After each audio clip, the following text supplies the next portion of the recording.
Good morning. We're going to find the critical points and possible points of inflection for function capital F. It's not just a straightforward exponential. It's the composition of this degree 2 polynomial and the exponential. And you may be interested to note that this function is important in statistics and is related to the normal distribution, or some of us, we've heard that referred to as like a normal bell curve. Okay. And we recall that to find critical points, we need to find out where the first derivative is 0, and we need to find out where the first derivative might be undefined or does not exist. For any values of x where one of these two cases hold, we have a critical point. Then when we're going to find points of inflection, we need some candidates, and those candidates are the zeros of the second derivative. And then there also could be points where the second derivative is undefined, but the original function was defined there, and those would be our candidates. Okay, let's go after the first and second derivatives of this exponential. All right, we recall that the derivative of the exponential base e is basically itself. But because this is a composition, we're going to have to take the derivative of this exponent, which is a quadratic polynomial. And when we take the derivative of the exponent, we use the power rule. When the 2 comes down, it'll cancel with the other 2, and we get the first degree linear function opposite x. And many times I'll write that polynomial factor out front, and we have this nice product. F prime of x is opposite x times the original exponential. Okay. Well, the exponential is defined everywhere. Linear functions are defined everywhere. So the product of this linear function and the exponential, it's defined everywhere.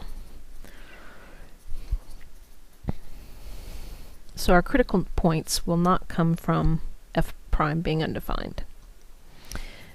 Now we'll set f prime equal to 0. We'll try to solve that. So we have a product that equals 0. And by the 0 product property, one of those two factors needs to be 0. Either opposite x will be 0, or the exponential would have to be 0. Let's take care of the second part first. The outputs for the exponential function are always positive. E raised to any power will be positive. It may be small, may be big, but it'll be positive. So there are no zeros that result from this equation. That's always true. The exponential never equals 0. But in our first equation, actually, that results in one critical number. X equals 0. That was relatively straightforward. Okay, let's see if we can go ahead and do the second derivative while we're on the same videotape. Let's pull out another piece of paper and go back to our first derivative. To find f double prime, now we're going to need the product rule.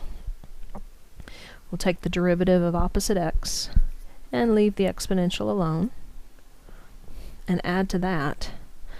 Now we'll leave opposite x alone and take the derivative of the exponential, which we've done before. The derivative of the exponential is the exponential itself times the derivative of the exponent. Okay, now this is kind of interesting. F double prime is the sum, but right away we can see there's going to be a common factor of e to the opposite x squared over 2. Okay, now I may clean this up a little so we can see the polynomial left over when we factor out the exponential. Opposite x times opposite x. That'll be positive x squared. And now when we factor out the exponential, we're left with that second degree polynomial opposite 1 plus x squared. Okay, again, this is a matter of taste. I like to bring my polynomial to be the first factor, and I let the exponential sit second. Okay.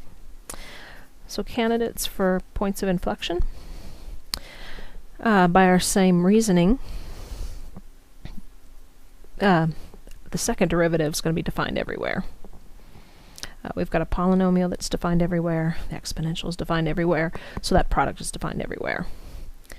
So to find any possible twists in the graph, we're going to take the second derivative and set equal to 0 and find those zeros.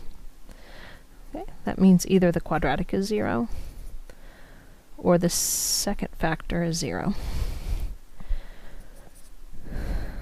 But we've mentioned exponential can never be 0, so that results in no possible points of inflection. Instead, we look to the polynomial equation and see that there are two roots to that second degree equation. Our possible points of inflection are 1 and -1. And so later we would do the analysis and we'd want to test the second derivative on each of these three intervals of the original function's domain.